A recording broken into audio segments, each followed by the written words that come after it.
Ladies and gentlemen, parents, host families, beloved staff, board members, hey first years, soon to be graduates. Welcome to the first UWC Robert Bosch College graduation ceremony.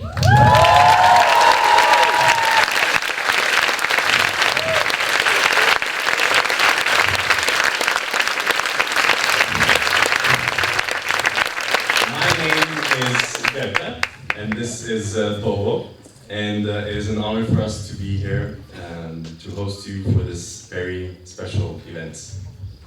Today, I think we can all agree, is a day of celebration. It is a day of last-minute hugs. It is a day of tears and joy, of sadness. And it is a day where we can look back at the past, but also glance at the future. Throughout this ceremony, you will hear some touching speeches, a few musical interludes, and we will witness every single student step up to receive their certificate. And on top of it all, an attempt by Bobo and I to entertain you along the way with just a few skits and other words about life at UWC.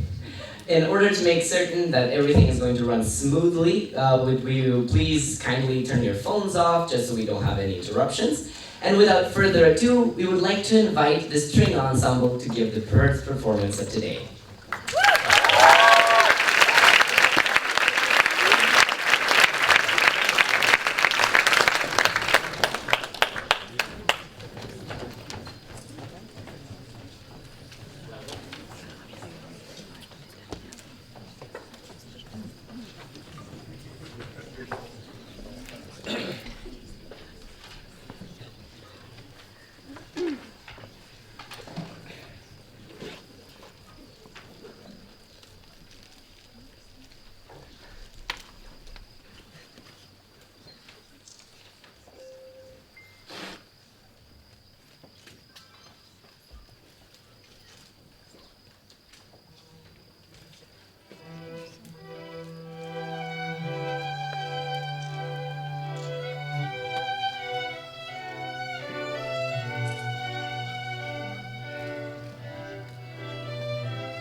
thank you to the string ensemble for setting the tone. Next up is our first speech, and it is a speech by a very special man, a man of which, without, I'm not sure if I would be standing here today alongside with all of you. For it was his idea and determination to found a college, a UWC, here in Germany, and I think I can speak on behalf of more than just myself when I say that we are eternally grateful for all he has done and for his continuing support.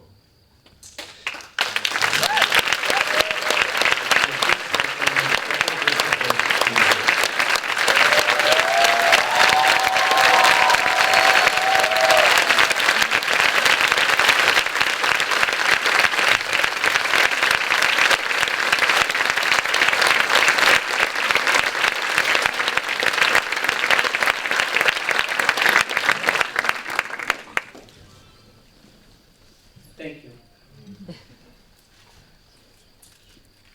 Dear families, host families and guests, welcome and thank you for all your support for this endeavor here.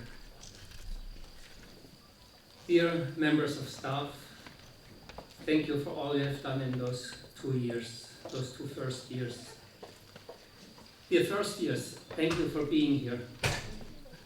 And most importantly today, of course, dear very first Robert Bosch college graduates to be, I congratulate you.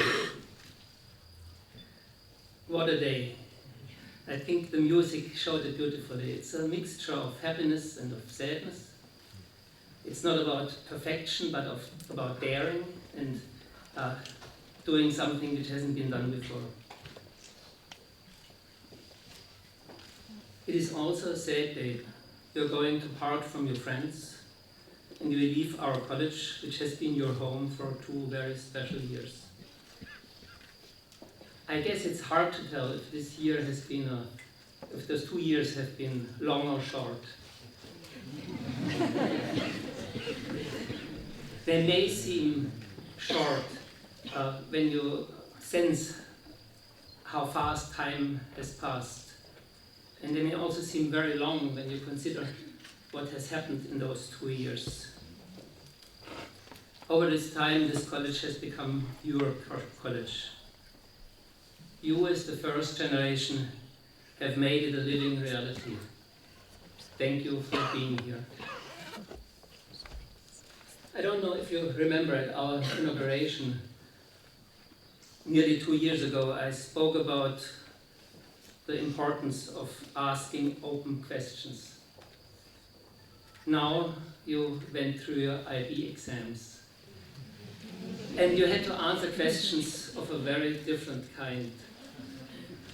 Closed questions requiring predefined answers. I guess that's unavoidable if it's about examinations, and I'm quite confident you made the best of it. And I really wish you great results. But this college is not primarily about good grades. It's not about the accumulation of knowledge.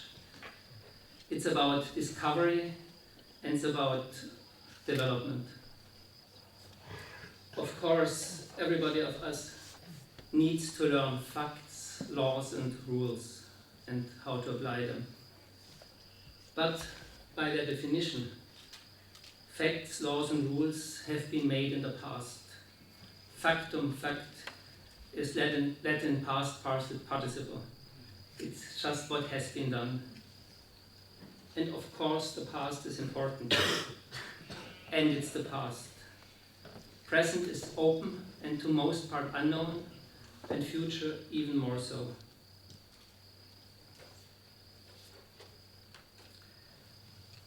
Understanding how things have developed up to now helps us to sort out what needs to be done and gives us a sense how the consequences of our actions may be. But we actually never know beforehand how things will unfold. It's about 90 years ago that Werner Heisenberg discovered the uncertainty principle of quantum mechanics. Those of you who studied physics have heard about it.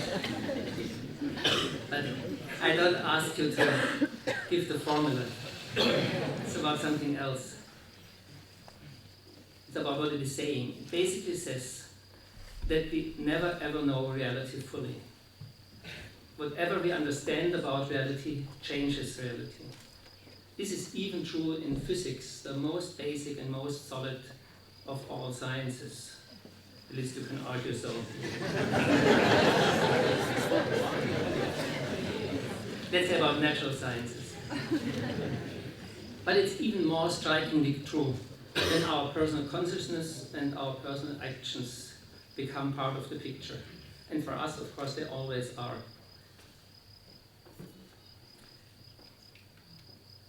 In your 2 years here in Freiburg, you have learned how to deal with uncertainty in personal life and in your studies. It was a big part of learning here, I'm sure. And you have realized that you can find out much if you apply yourselves fully. I guess much more than you have believed before. But also that we never understand everything, and whatever we find out opens new and most often deeper questions. So, how to act wisely when we know that we don't know? This, as those of you who have studied philosophy probably know, was the guiding question of Socrates, the great educator and philosopher at the beginning of Western thought, less than 2.5 millennia ago. And I think this question or statement, it's both, is still valid. How to live and engage in a planetary civilization, which is developing right now, that is most likely going to grow to 10 billion people in your lifetime. How to unite worldwide for peace, freedom, justice and sustainability, which we can only achieve, if at all, in global cooperation, working together. How, at the same time, can we celebrate diversity between cultures and inside of our culture societies? How to be at the same time united and diverse? And in a very specific way right now, how can we navigate the digital age which is dawning right now, so that it will become a part of the solution and not just a new dependency? I don't know the answers to those questions, only small pieces of them. And I believe nobody can know them. Nobody can know them in advance, because it's the creative process of our lives that shapes those answers. The answers don't exist prefabricated. They are not in our mind, and we can't Google them on the internet. The response we give is the life we live, and this unfolds. This has been true for every generation. That's not new. But now it's your turn. And I wish you luck and much joy in your very personal journey. Thank you.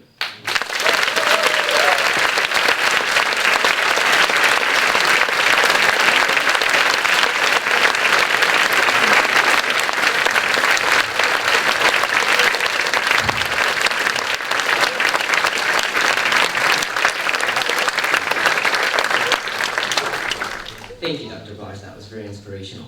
And when I like to get inspired, I usually try to reflect back on how it was in August 2014. I like to think about how we met at the airport. I like to think about the awkward meetings. I like to think about the fears and the dreams and the thoughts and the feelings that I had. And I like to think about so many things. I question myself, will I fit in? I question myself, will I be able to contribute to this community? Oh, I had so much fun in those days. What? I'm not doing a speech. Helen! Okay then, since I am not doing a speech, we will have to move on to the next speaker, which is our very own rector. You see, Lawrence is a very calm guy. He talks slowly. He doesn't really want to create any type of conflict. When some kind of a difficult situation arises, Lawrence is usually known for saying, "And this too shall pass." And Lawrence is the type of guy that when he is faced with a difficult situation, he tries to be polite, to get out of it without harming anybody's feelings or without making anyone feel bad. And we think we have a picture that beautifully describes this type of scenario. So Simone, can you...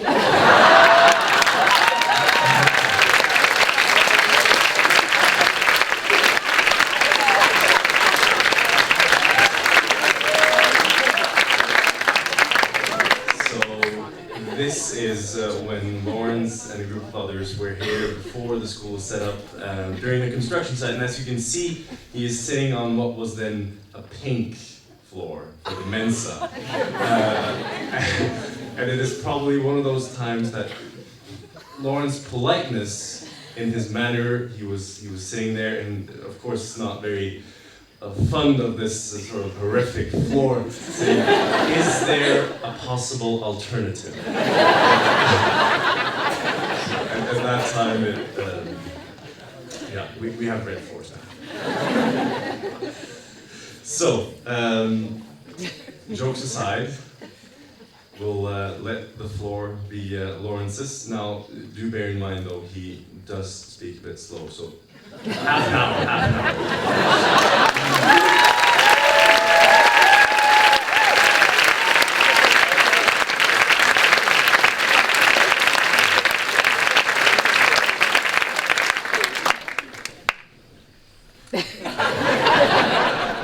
I probably will read this because, like many of our students, I'm getting emotional already. But thank you, Gata, thank you, Bobo.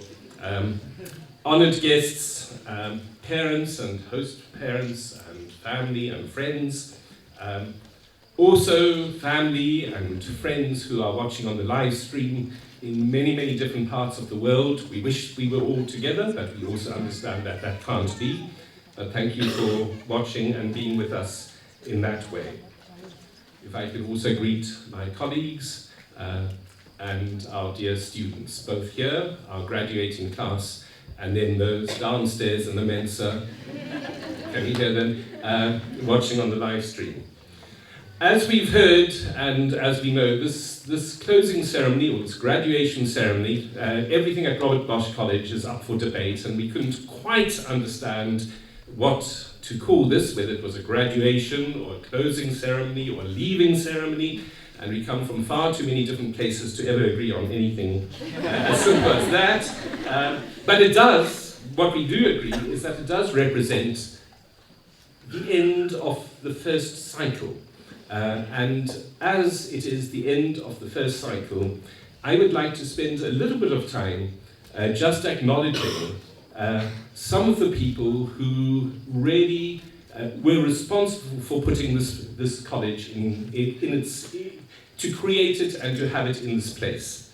And we have already heard of that role that Dr. Christoph Bosch played, and the person most responsible for the Robert Bosch Stiftung agreeing and wishing to create a United World College here in memory of Christoph's grandfather. And so, like our MCs, Christoph, I want to pay tribute to you for that initiative and for your continued wisdom and deep commitment as chair of our governing of our board. In another part of the world, it's called a governing council. Always have to get my language right. But Christoph, thank you so much for the role that you have played and that you continue.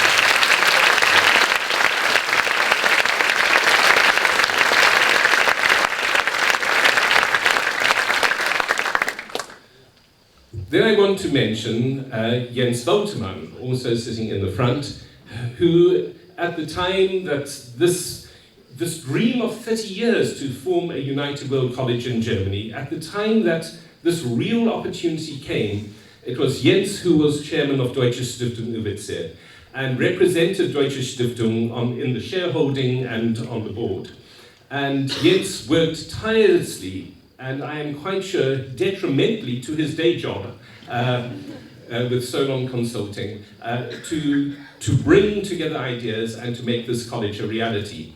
For the last 8 months, I imagine, Jens has been the executive director of UWC International, so we have our own very person sitting, representing us in the London office and making sure that the ideas that come through Robert Bosch College also get into the UWC movement. Jens, we're delighted that you have been able to come back and to celebrate with us this completion of the cycle.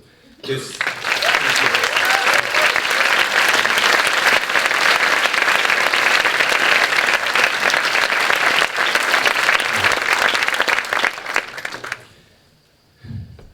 Another person sitting here will remember that in 2010, UWC passed its first strategic plan. Interesting that an organization had been around for almost 50 years and got its first strategic plan in 2010. And so you can imagine that a lot of thought and effort went into that.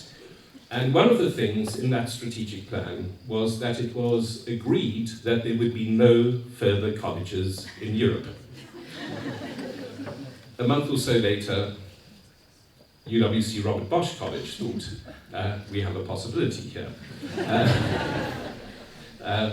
And I won't speak long about him, but Professor Derek Blackman, who is a long supporter of UWC and was vice chair of UWC International, had the delicate task of trying to persuade the International Board to start reading about the proposal, even though we couldn't ever have a college again in Europe, and slowly but surely managed to persuade them that the concept was exciting and that it was worth scrapping a strategic plan over. So Derek, I'm delighted that you're...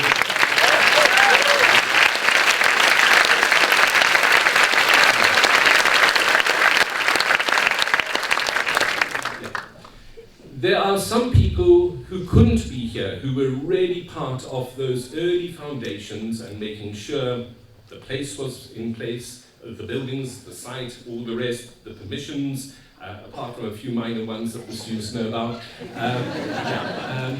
the funding critically, and so on and so forth. But it's really important to remember today Professor Ludwig George Brown, Dr. Ingrid Hamm, who was then CEO of the Robert Bosch Stiftung, somebody that the students have met many times, Dr. Christian Hodeiger, who can't be here today as well, and then Dr. Kurt Liedtke.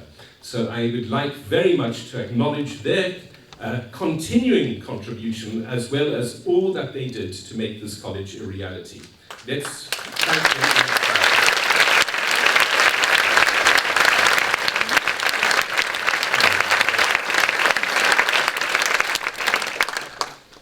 You've already heard that Jens Woltmann left Deutsche Stiftung to become executive director of UWC International. Dr. Hamm left as CEO of the Robert Bosch Stiftung. And this project isn't complete. A school is never complete. I also want to acknowledge and thank the people who have taken on. The baton has been handed to them. Present with us is Franz Decker, the new chairman of Deutsche Stiftung UWC, and also Frau Ute Michaela Dürig, who's the new CEO of Deutsche Stiftung. She isn't able to be here today, but she sends her very best wishes to all of us. So let's thank them.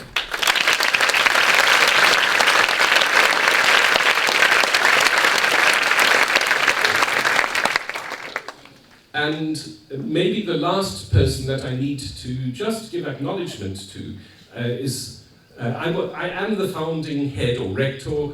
In German it makes me feel very, very important. But I am the founding head, but I wasn't the founding Geschäftsführer. And that was Eva Eschenbruch, who really helped lay the foundations that I was able to take over in that institutional sense when I joined in 2012, at the end of 2012. Again, Eva is not able to be here. She currently is the head of the of the executive part of Deutsche Stiftung UWC, but she also, I know she's written to the German students, and she has wished also all of us the best wishes. So thank you.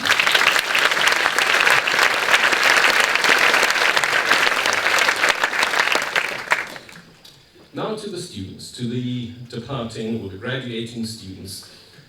We came together as a community not even 2 years ago. We came into a place that, however we wished to build it, was a building site. And some of the parents who arrived with their young children to hand over, thank you for being brave and leaving them with us. It wasn't quite complete. We weren't quite ready in that physical sense. But where we were ready was in our hearts and in our minds. We were ready to commit ourselves to building a community of people. We were ready to commit ourselves, both individually and as that community, to living and trying to take forward our understanding of the UWC mission and to creating that engaged and committed community.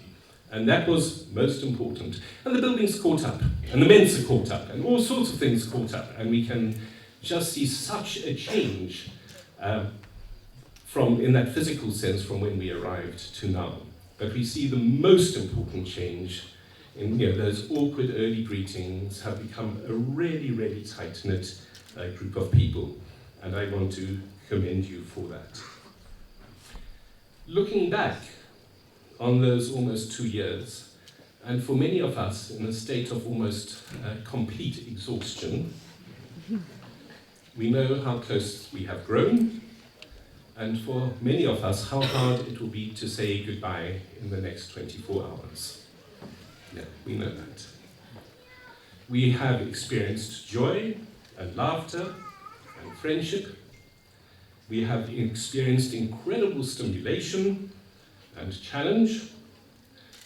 We have experienced stress and fatigue, and for many of us, depression. And what I want to say is these are all authentic parts of the UWC experience. When you go, it's not that one was the right experience and the other was the wrong experience. These are all authentic parts of your UWC journey over these last 2 years. I expect most of us will realize how much we have developed. It's quite hard to see in situ, but if we have the privilege now of going home and reconnecting with our old friends and our family, that is when most of us feel that we recognize how much we have grown during these last 2 years. Now that we're reaching closure, I thought it might be helpful for me to try and articulate 2 years later and many years later as ahead, but I'd moved from Africa to a very new set of circumstances and to a very new style for me of a UWC. What do I still believe in, and what do I now believe in as rector of this college, and why do I remain still very keen and excited to be a rector of a UWC with its many opportunities, but also many challenges. And so I would start, like our late honorary President Nelson Mandela, I do believe that education is the most powerful weapon we have to change the world. It is a slow process. Often it's a process one person at a time, or maybe 103 people, as we are graduating today, 103 people at a time. But I still believe it is the most powerful process that I know for me and for us to change the world. Education.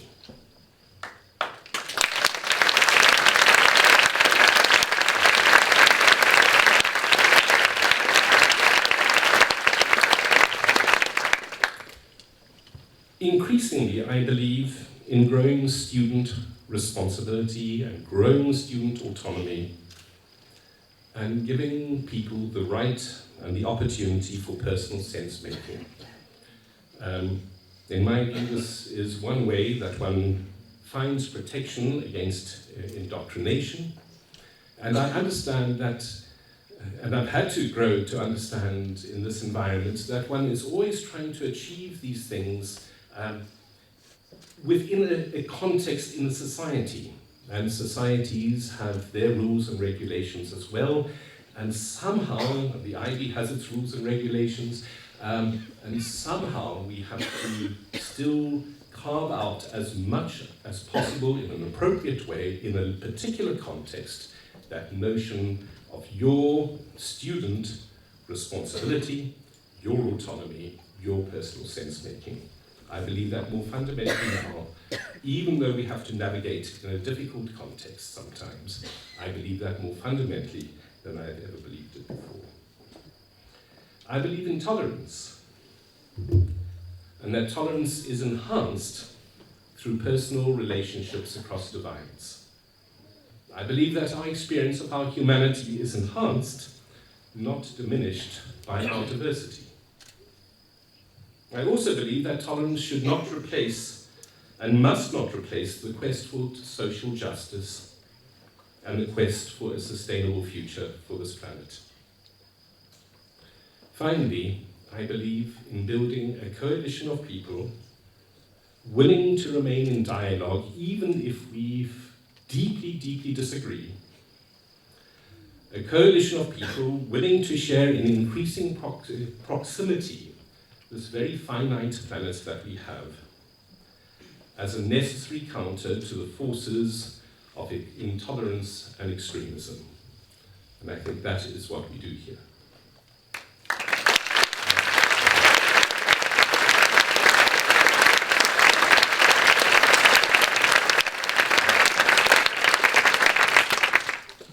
I see all of this and more in you, the first generation, both as individuals and as a community. You bear testimony to the power of education.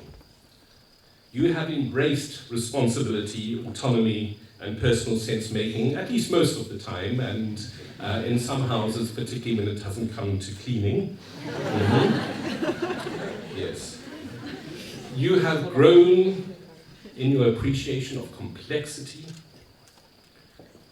that there aren't very easy and simple answers to most things, and that often a one-size-fits-all type of approach is not the best approach.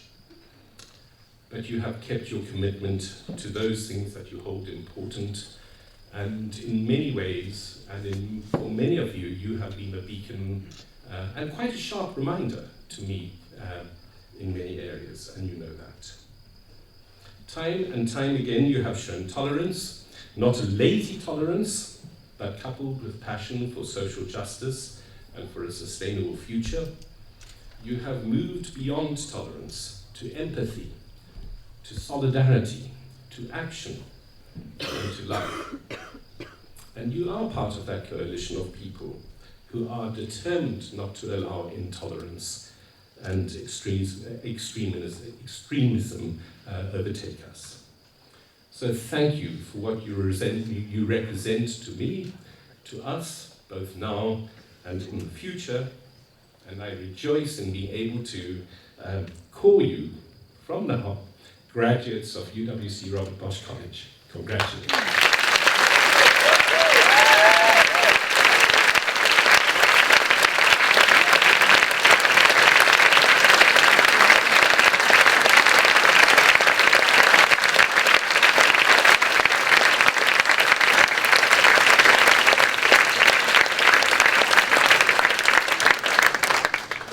Thank you, Lawrence. Those words really struck a chord. Speaking of striking some chords, our next performers, oh man, I've always wanted to sit here at the drum. Can anybody take a picture?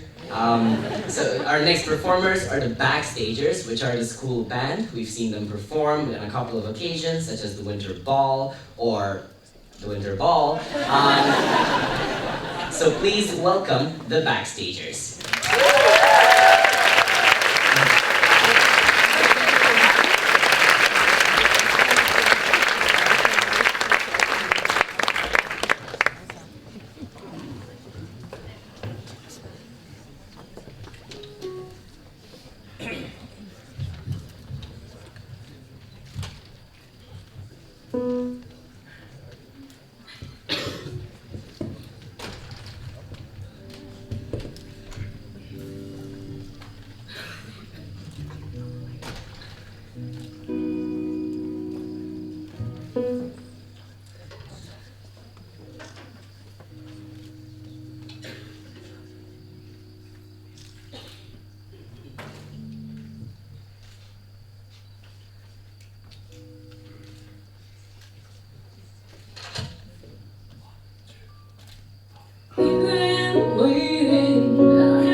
And talk about the way things change.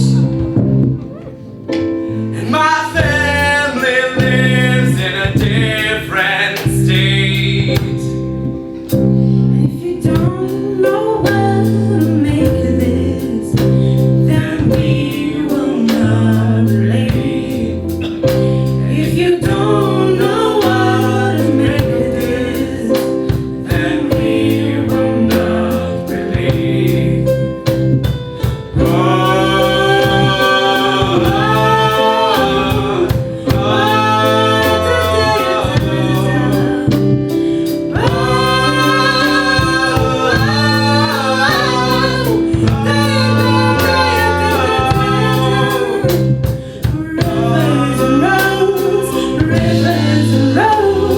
Rivers till I reach you.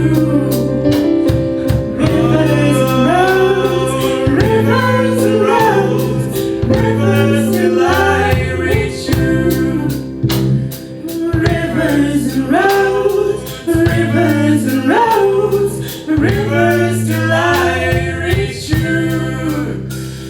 Rivers and roads, rivers and roads, rivers till I reach you.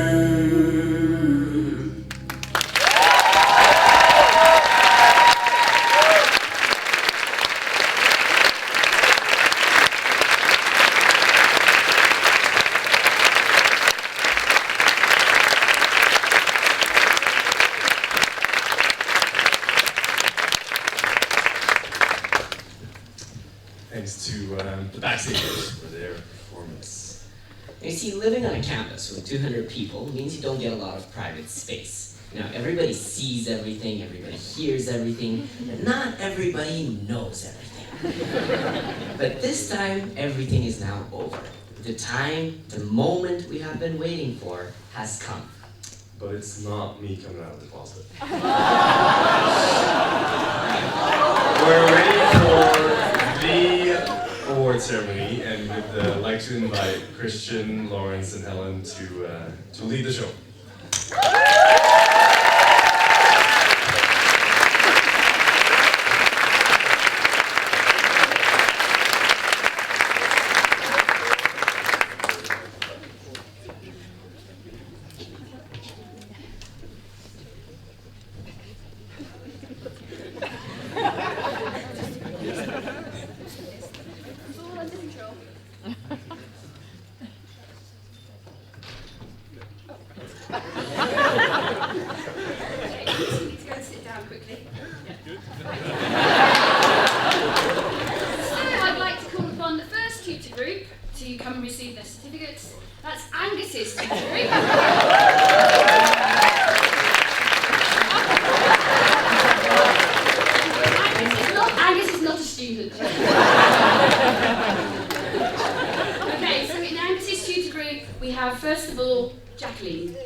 And the next tutor group is Christians.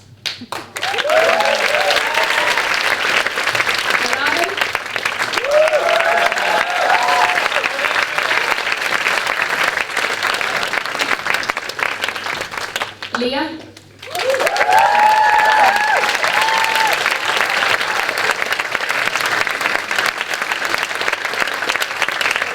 Luigi.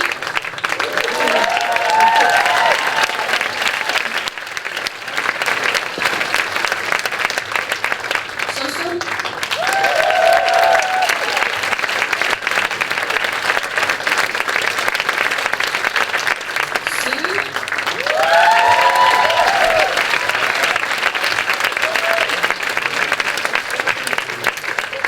And Sour.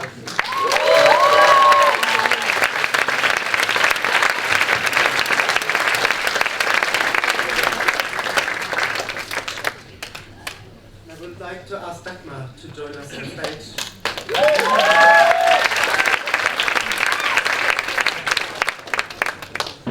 Emma.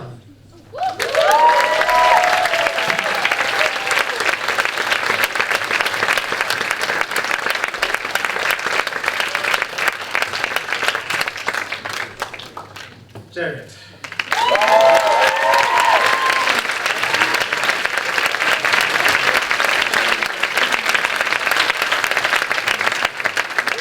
Nina.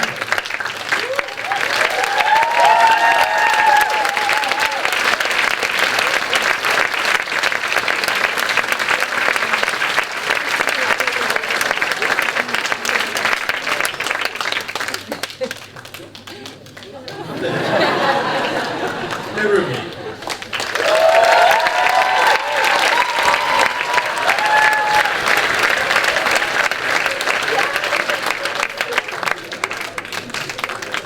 And Mona.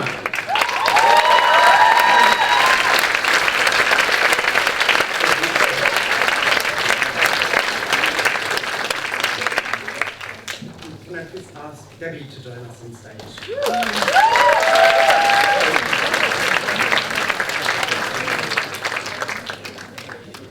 Shirley.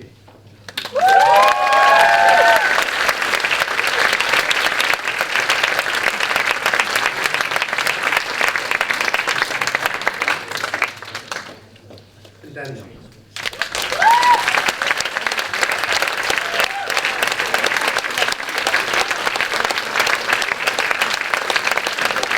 And Wilson.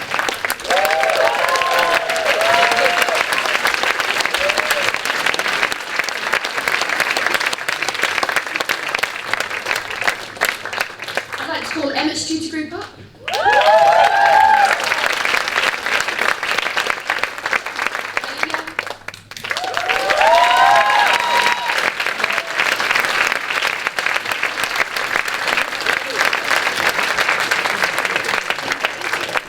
Tillman.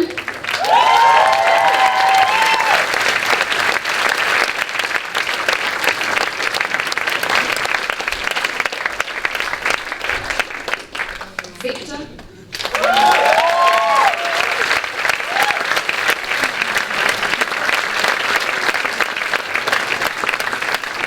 And Victoria.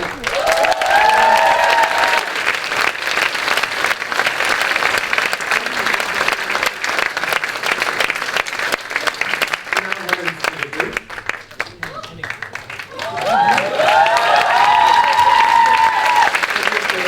Hello.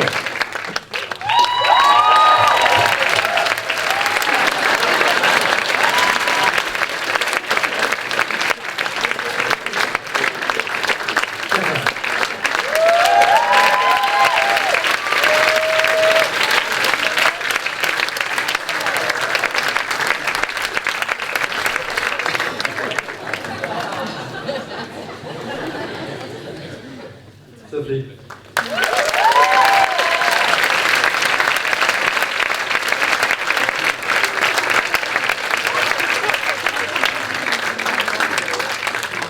Tony.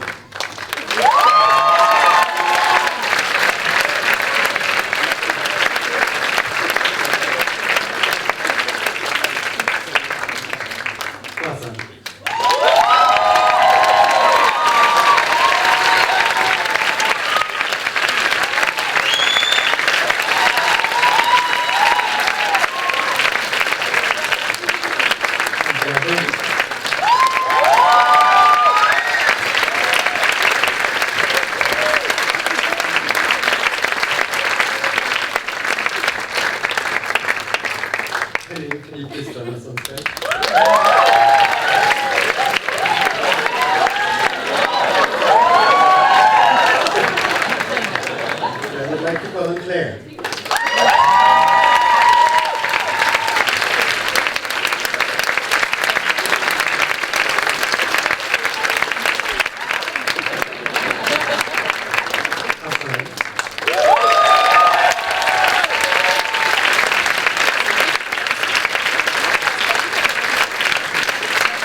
Karina.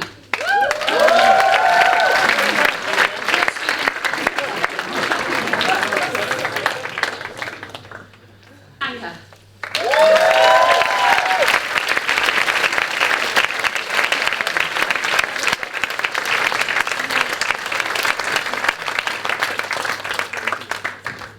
Andres.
I would like to call Chris and Chris's tutor group.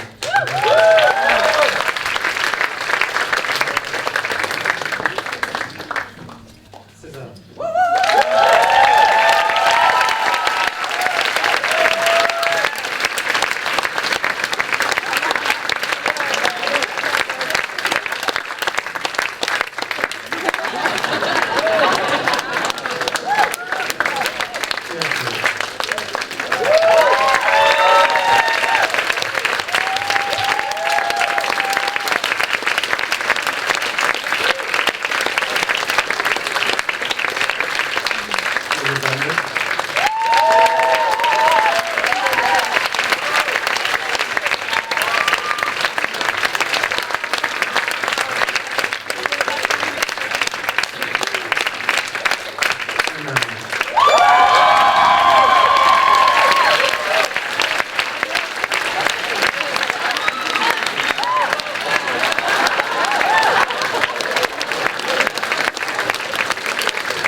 I would like to congratulate Nino.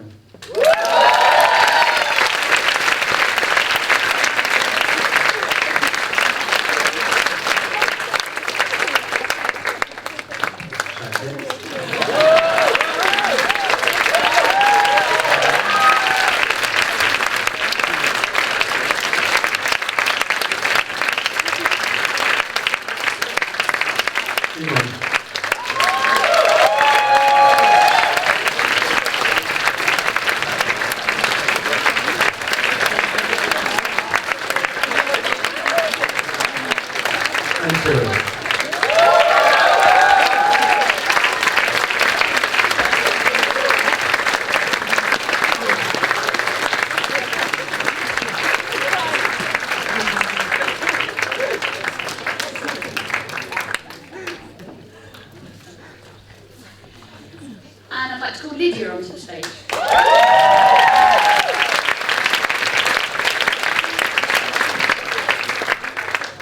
Kalau.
Basti.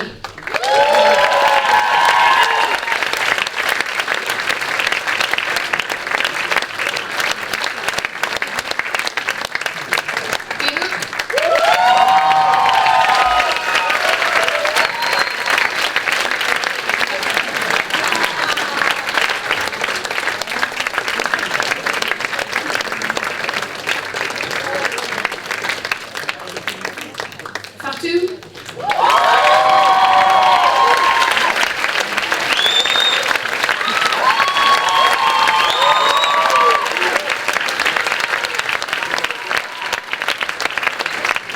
Elena.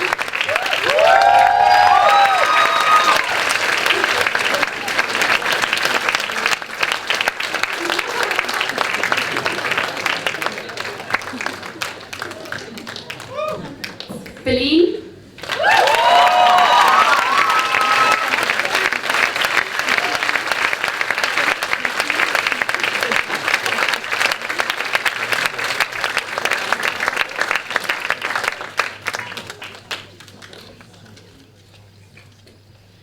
Shimal.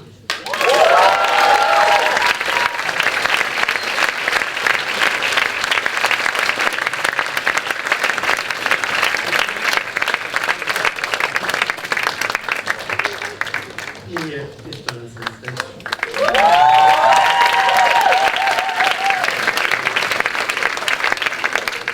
We would like to congratulate Elias.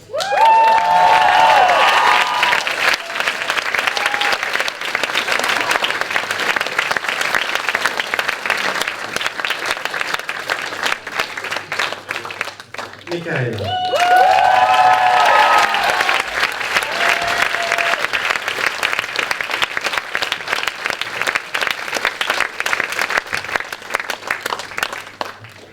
Ming.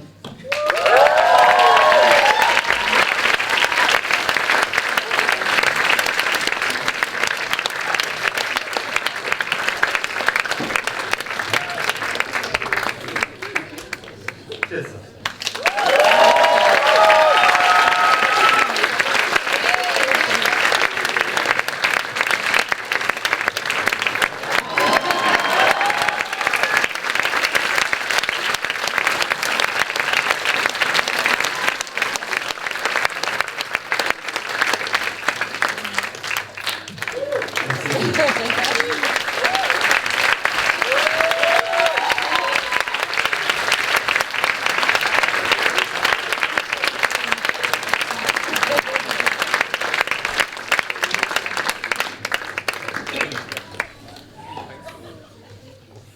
Lennart.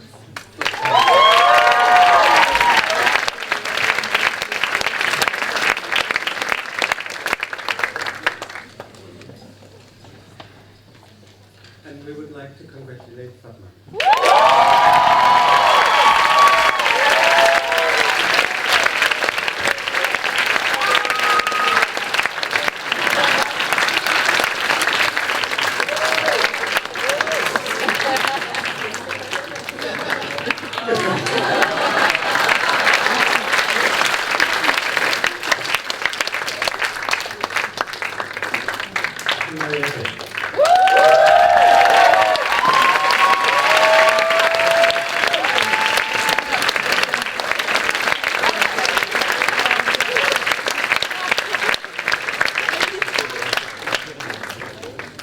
Marie.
ever.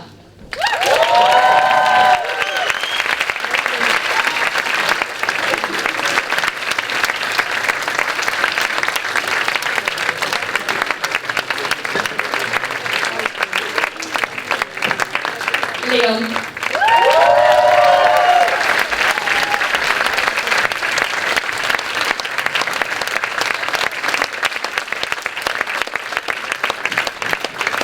Melis.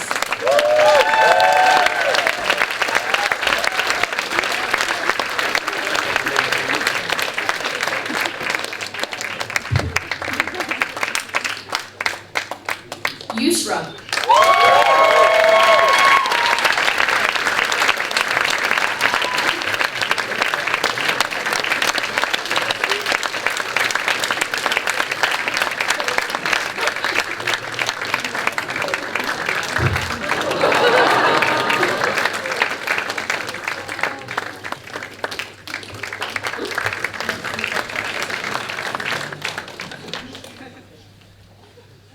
And a Richard's tutor group.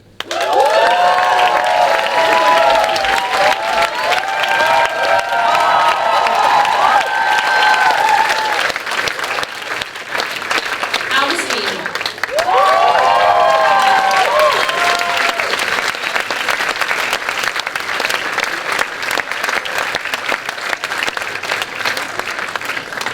Thea.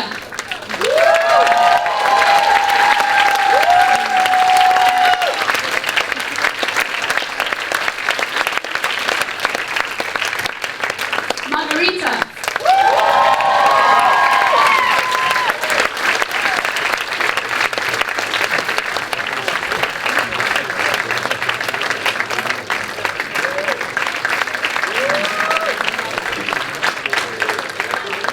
Phyllis.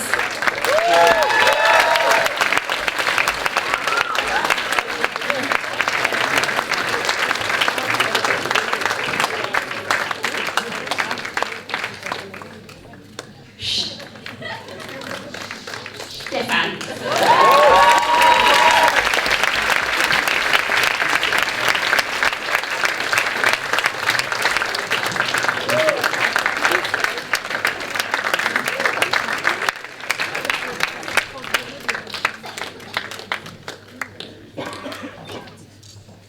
Sarah, please join us.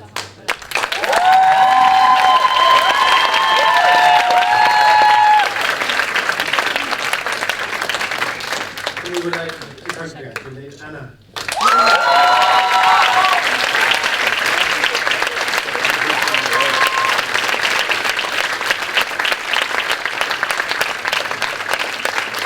Emmanuel.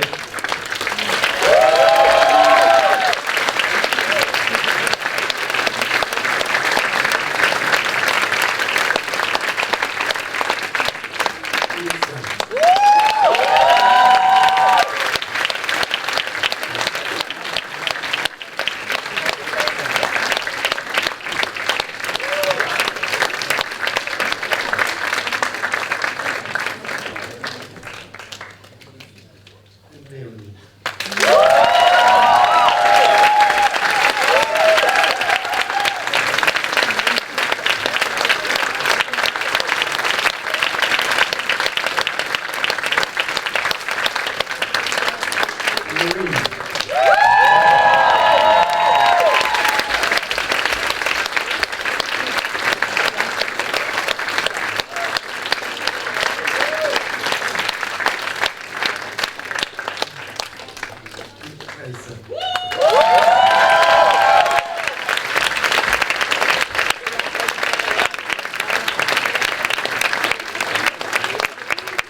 Let's listen.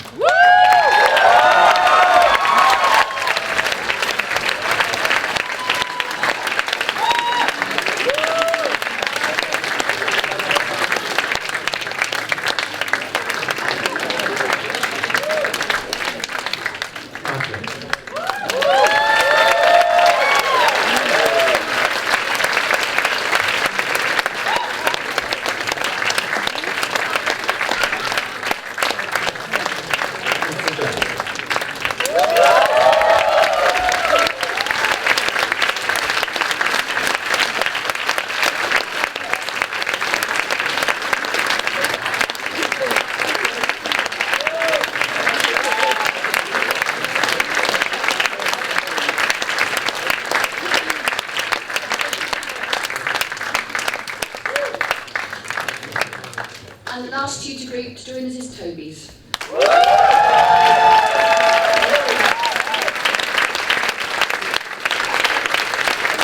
Alex.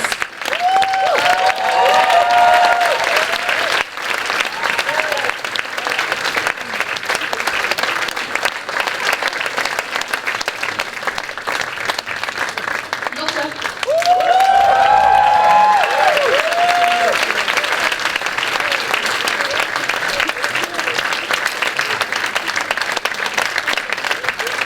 Conrad.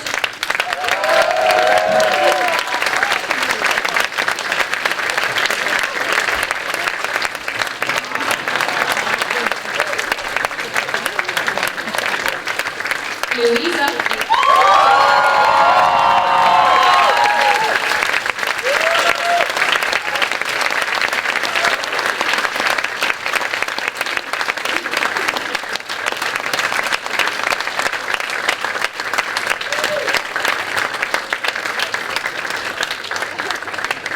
Gracie.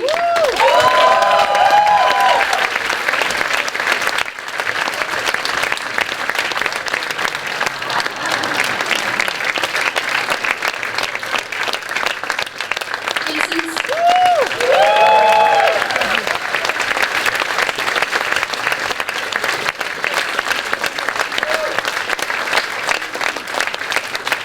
And Yassir.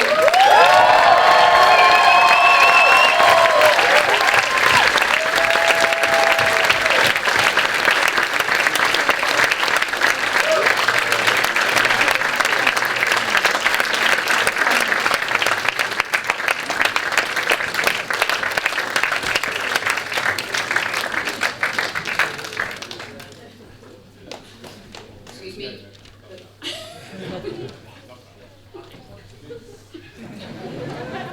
I'll hand over to the MCs.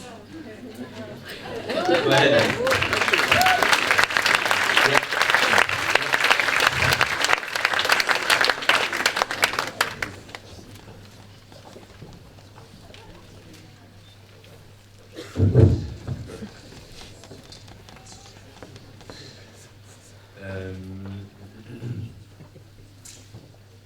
I want to spend just a few moments to sort of take another little aspect, and I'll take us back in time. So before many of us came here, I'm sure that many got sort of a heads-up warning for the culture shocks, the cultural revelations, understandings that we would encounter here. And this is a small, from my side, this is a small tribute to Jay, my roommate. And I'm just going to exemplify something which I hope many of you relate to after being here. I hope this sort of inspires your thoughts. And when we're going back, that you can keep in mind the big moments of this experience. So the story goes like this. Jay comes from Nepal, and he was not very familiar with, in this case, Western dance or Western music. And then on the parties that we've had, which have been on this stage actually, he was at first very reluctant and was a bit afraid of coming to the stage and like dancing with everyone. And as you all know, that Latinos, they often dance with their hips, right? Latinos are very good with their hips. I'm not too good, but in Norway, we like the air time, so we jump, right? And then since Jay was a bit reluctant, well, as a roommate, I felt responsible for telling him any moves, right? So I showed him mine, which was the jumping moves. But then, on this, I can't remember which party, but it was this one party. There was, of course, a range of songs, and that particular song was probably one of those bass-heavy, a bit like everyone was feeling in the zone, going down there, right? But Jay, who couldn't differentiate between the different songs and didn't know them that well, you could see the whole floor. Everyone on the floor was like pretty much down here, except this one guy who was really just living in the moment and just like this.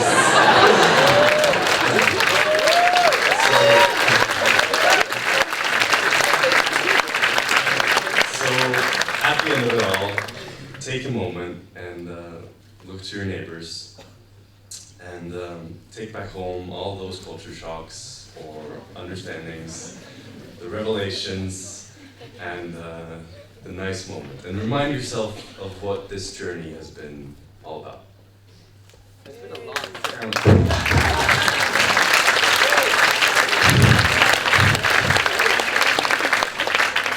Now, it's been a long ceremony so far, so if any of you need to go to the bathroom, now's the time because the first year is speaking.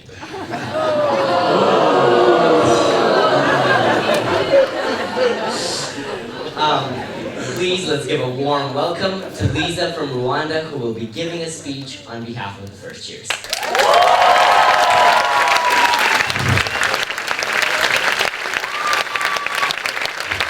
Thank you. Thanks. During the first second year show we saw, you taught us a number of lessons that would keep spinning in our minds like that poking dream you really liked but still can't remember. 1. Laughter and dance sessions will get you through. Thus, we learned to lead all conversations into the weirdest path and to laugh from them. You taught us to make fun of IB, math studies, and all other classes. Because laughing with you was the first step to getting to know you. You taught us to dance, be it a 3-minute dance session, or after check-in, or on spring day. You taught us to get to the proximities where we were all one, and all that mattered was the mind of the group. To accept, to open row, and that all our colors splash together, mingling with each other to create our own rainbows. 2. Learn to talk, because the year was going to be long and hard, but you can make it with a friend. So you integrated us into a community that was once only yours, and you welcomed us with open arms and loving hearts into a home so that we always knew we could talk to you. 3. Take a nap.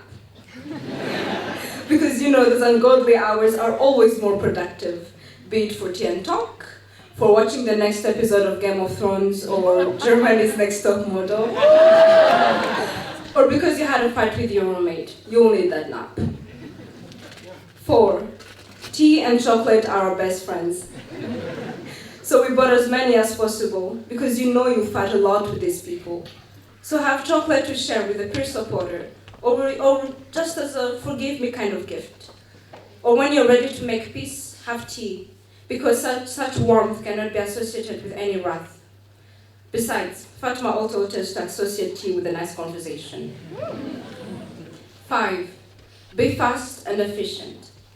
Most time you'll have to compress 2 homeworks and an essay in one night. So we learned to start then. We learned to approach you as soon as possible, to say no to homeworks, and spend the night talking and drinking tea, because homework at 2 a.m. is not part of the memories we'll still have when we're old and tired and our limbs are merely part of the body we feel anymore.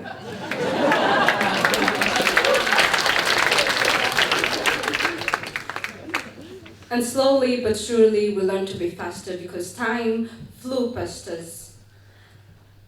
And today, looking back at everything, it all came slowly but steadily. The feeling that at the end, these people would come to know and love so deeply would leave soon. And it grew to vast lengths and deep and strong into our guts and up our throats, strong enough to choke away the stress from the IB. And God knew that was hard. Shortening the days and fastening the nights, time passed onto us, and we're left with reflection sessions for the random hugs in the hallway, for the 15-minute hungry conversation in the mezzo queue, for the numerous pranks, and all the other unconventional ways we learn to share, and say how much we love each other. And like a loud train, we could hear the unspoken words of "I know I will miss you, and I know it will hurt when we part from a distance." But we still allowed ourselves to bond, to tighten the bonds, to strip bare open, to risk tangling and intertwining with each other, to form connections we knew would last a lifetime. So later on, when you have left, the tears have ceased for a while, and we have first years. When they see us missing a deadline because we're having tea, or bonding with them even though we only have 1 month left. When they see us having a laugh session or trying to pull together monthly cafes or pajama days on a Monday. When they see us sitting in the laundry room with bin bags or having an excessive use of genau. We'll remember to tell them that they're seeing a reflection of a year spent with people we learn to love deeply, wholly, and genuinely. We might not be able to preserve your legacy, but I promise it won't go down without a fight. Thank you.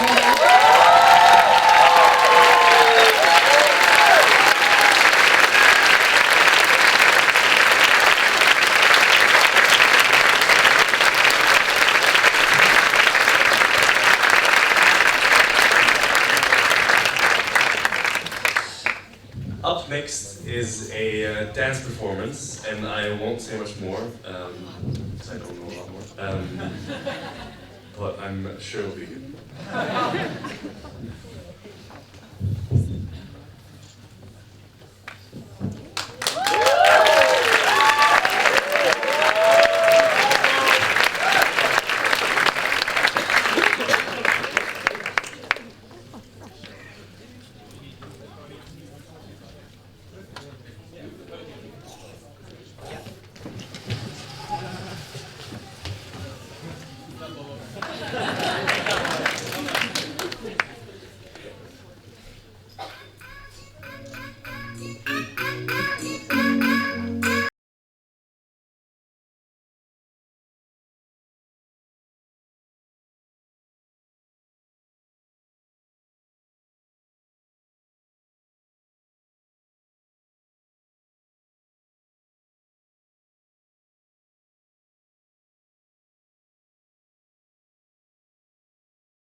was very good.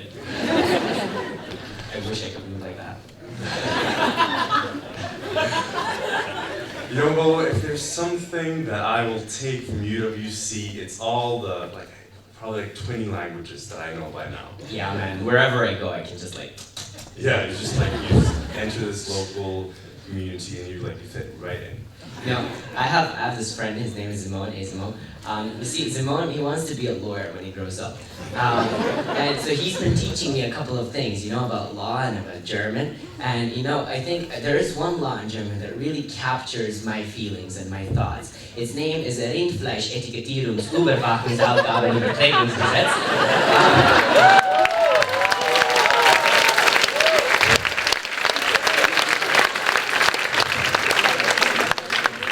And I picked up a few lines in Arabic over the course of my stay.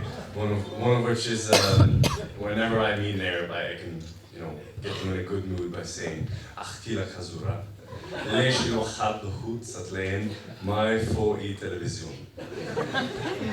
Lesh ajan tiji kanat el Bahrain." Good one. I too have picked up some lines from my more insightful and much better looking French counterparts. Viva le Québec libre!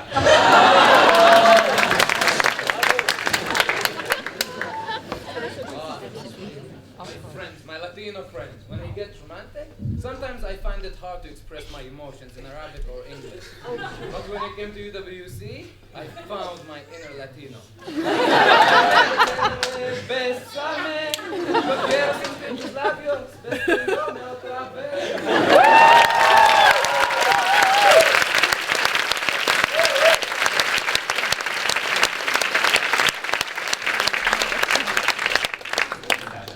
Let me advise you guys on this one. If you ever go to China, I know the best pickup line. It goes like this. You see someone, you go up to them, you're like, "Ni hao, is yang cheng long ah?" Ask somebody for your translation. Yes, and speaking of languages, our next speech will be given by our very own English teacher. Now you see, some people usually compare this place to Hogwarts because of its magical feel, And if that is the case, then our next speaker would be Draco Malfoy.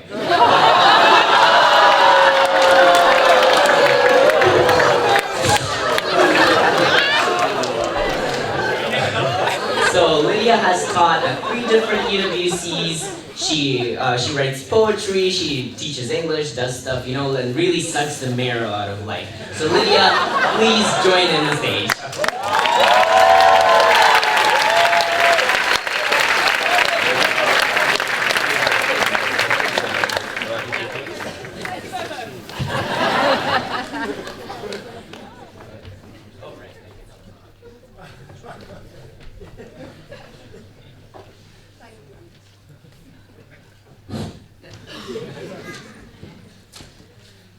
Okay, hello.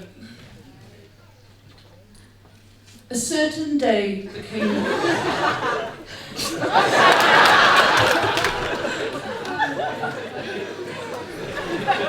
Again, thank you. If only I had you in class at some point soon. Okay. A certain day became a presence to me. There it was, confronting me. A sky, air, light, a being.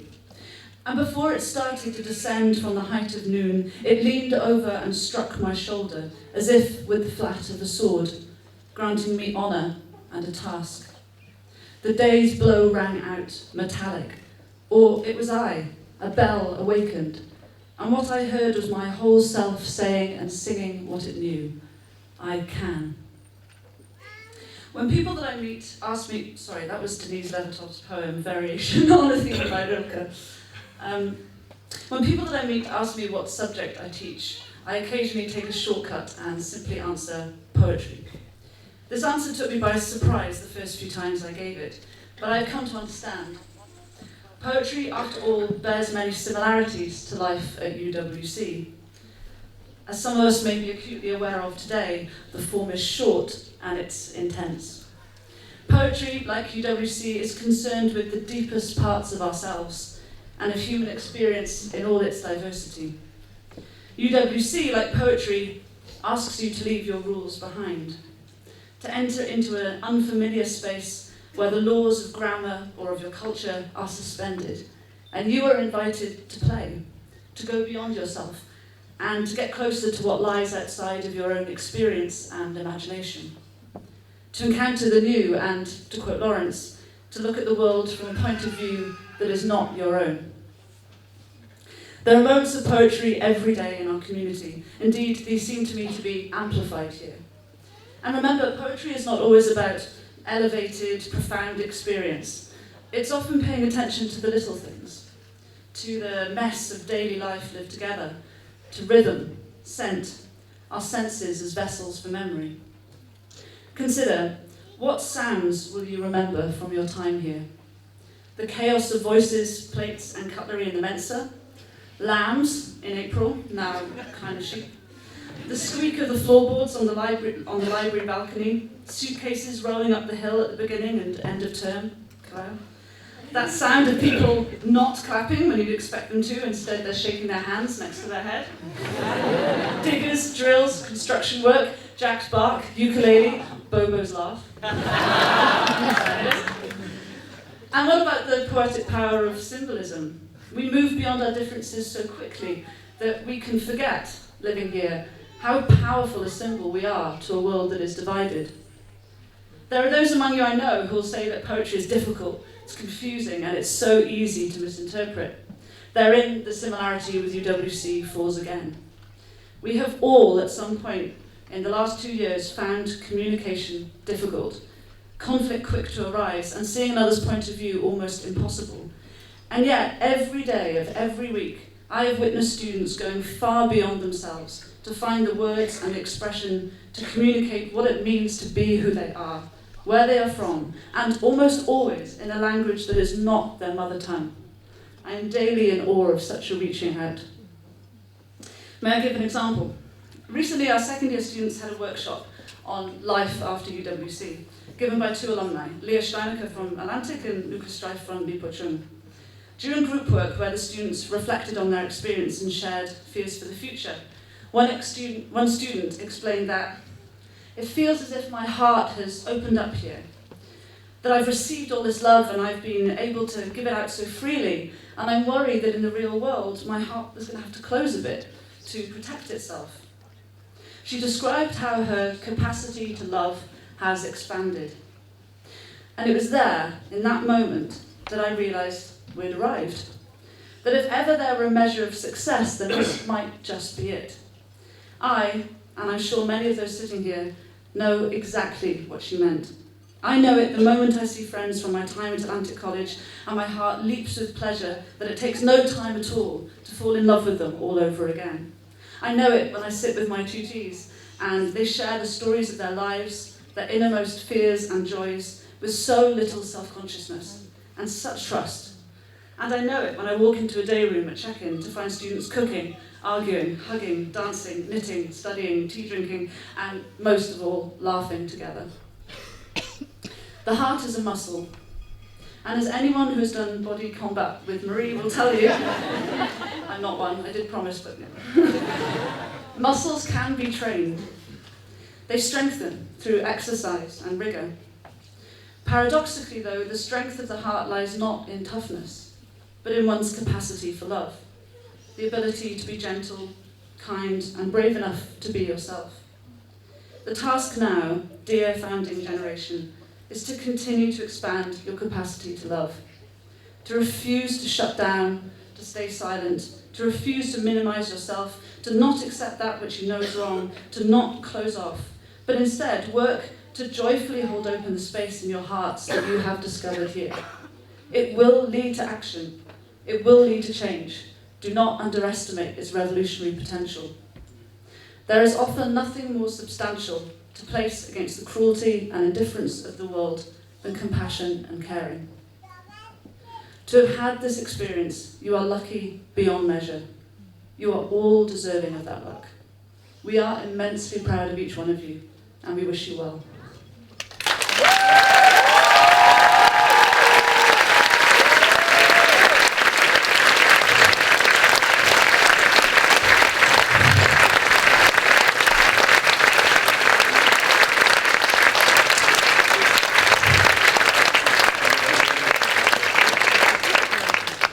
That was so good I can't even try to be funny right now. So that's why I would like to invite the a cappella group for 2 songs.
Was a wicked and wild wind blew down the doors to let me in, shattering us in the sound of drums. People couldn't believe what I'd become. Mary's way,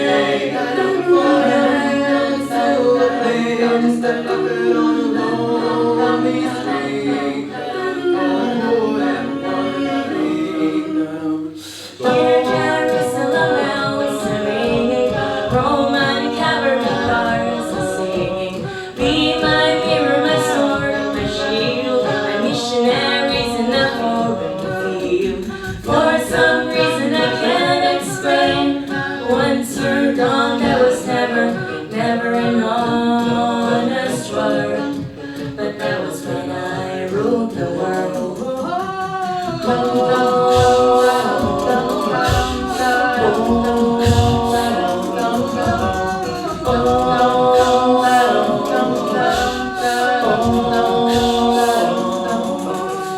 Dear Jerusalem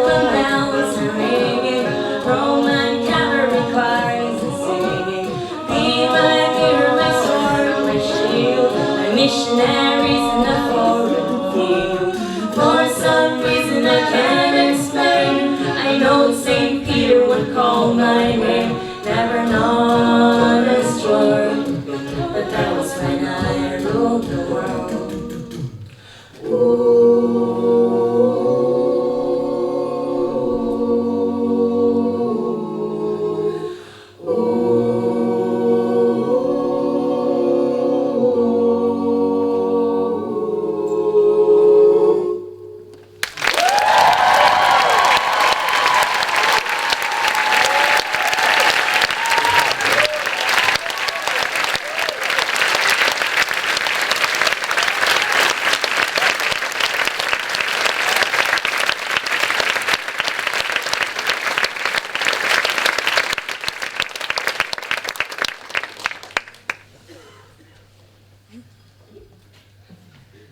When you try your best but you don't succeed, when you get what you want but not what you need, when you feel so tired but you can't sleep, stuck in reverse,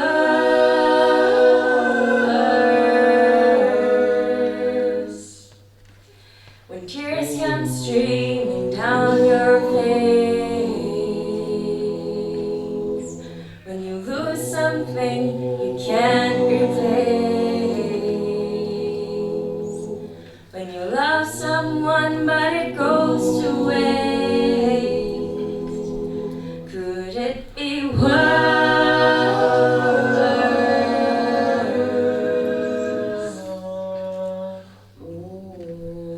Lights will guide you home and ignite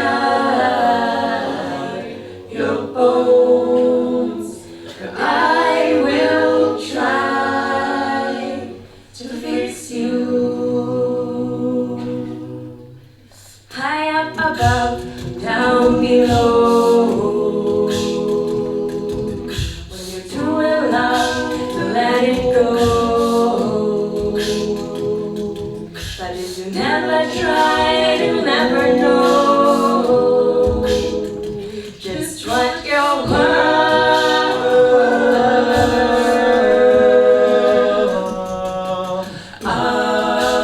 Heights will guide you home and ignite your bones. I will try to fix you.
Our next speaker comes from the land of the free, the home of the brave, and the inventor of the triple cheeseburger. Around campus, he is known for his genuine kindness, for his crowded language tutoring sessions, and for being the focus of a mysterious group called 574L. Joining him on the stage will be another second year of whom we will remember for her contagious laughter and her loving spirit and her dance floor twerking. Winner of the FSA Given Prize, Mama Africa. Please welcome to the stage, Louisa and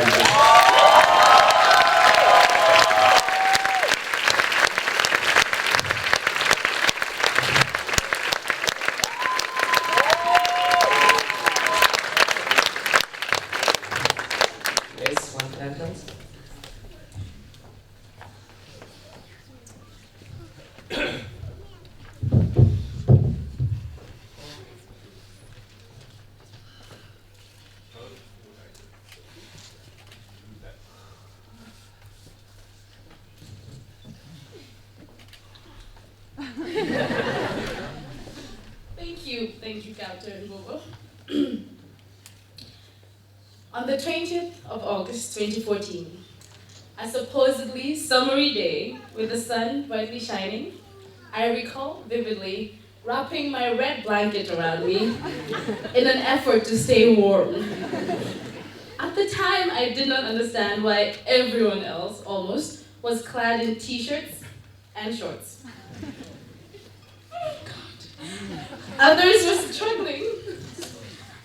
were struggling to work out how they will carry their luggage all the way up to House 9, otherwise known as House 8. 2 years later, with pangs of nostalgia clawing at our being, we recall moments like this as we look forward to many more of the same. We alone know where we are coming from, what circumstances we left behind, those from whom we departed. However it may have felt like to leave, going back home we are not the same. And whether we realize it or not, we have changed. We've been painfully confronted by our beliefs, our intentions, and our pasts.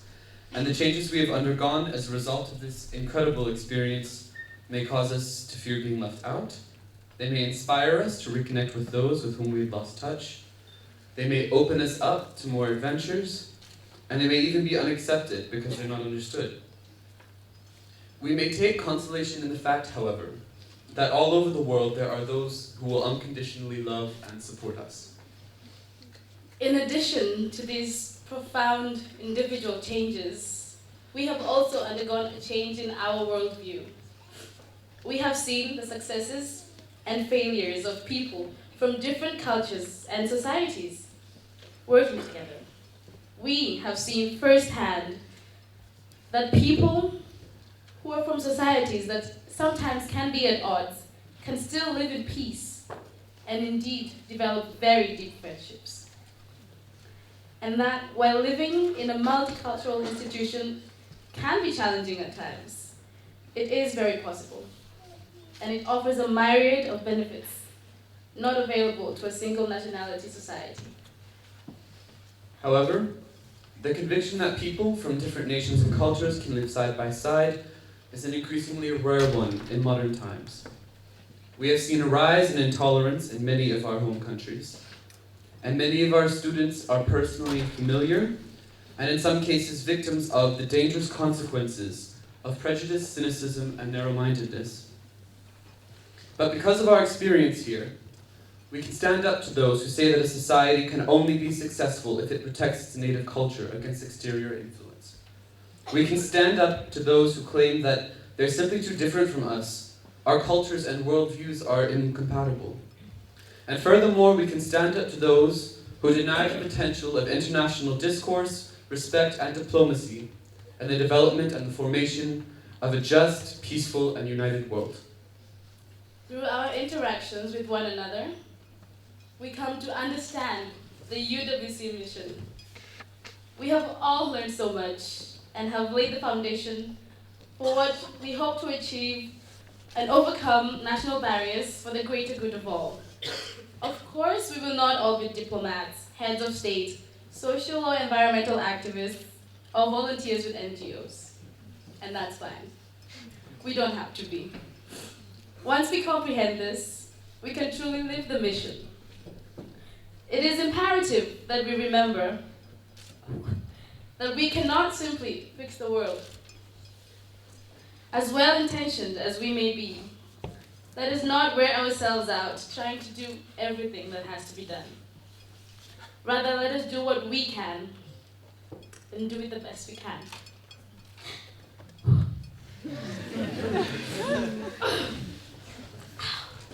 Okay.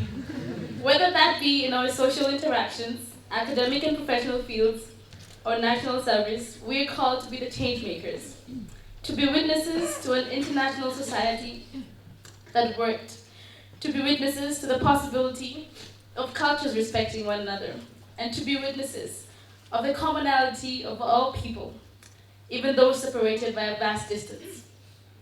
It is a valuable thing in our world, especially today. And this sure knowledge will be put to use and spread no matter where we go. And this I am certain of.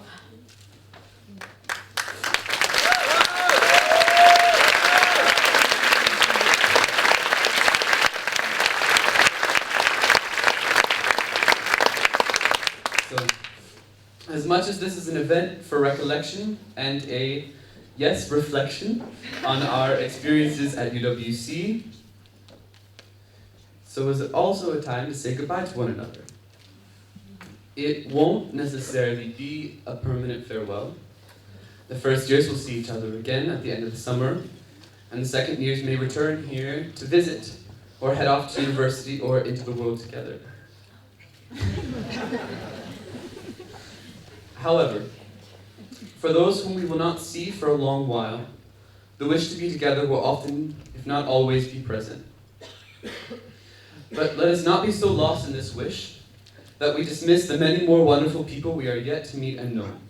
Remember, after all, that distance is merely physical. It has no sway over true friendships, and the paradox remains that change is permanent. So, beloved fellow students, Dr. Christoph Bosch, the LAC team, and our honored guests, we now call for an expression of gratitude.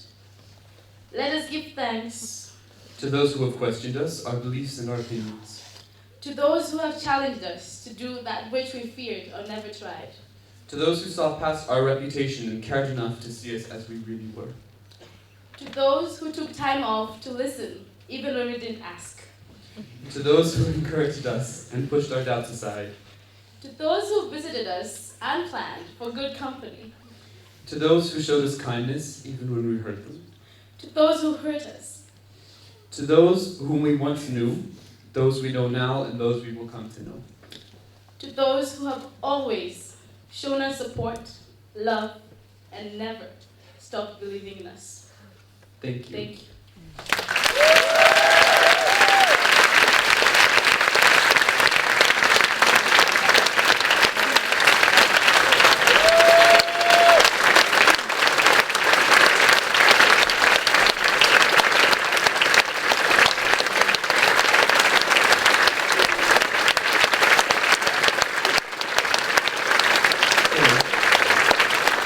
To conclude our speech,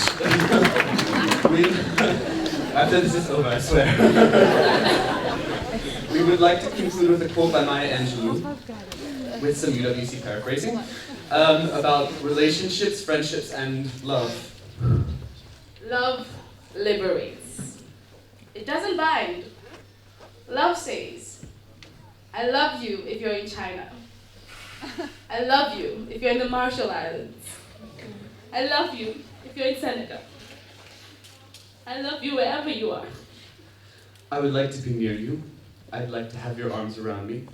And I'd like to hear your voice in my ear. But that will soon not be possible now. So, go.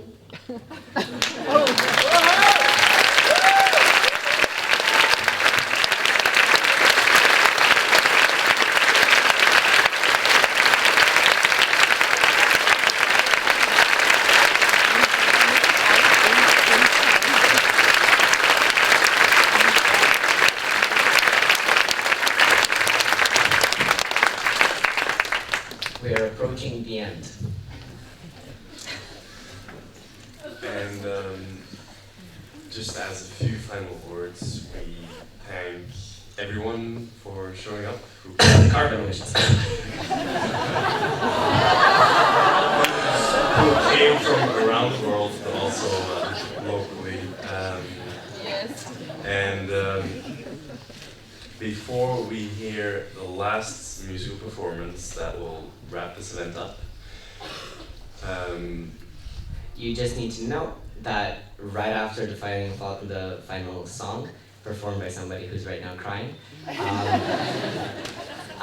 after the final musical performance, we would like to invite all second years to leave first without their parents, move down for a final year group photo, and then enjoy the rest of the afternoon during the buffet. We now invite the final performance.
We didn't decide to say anything, but we started the year with this song, Andres and I, and the band is helping us out today, and we thought it would be nice to end the 2 years with High Hopes by Coraline.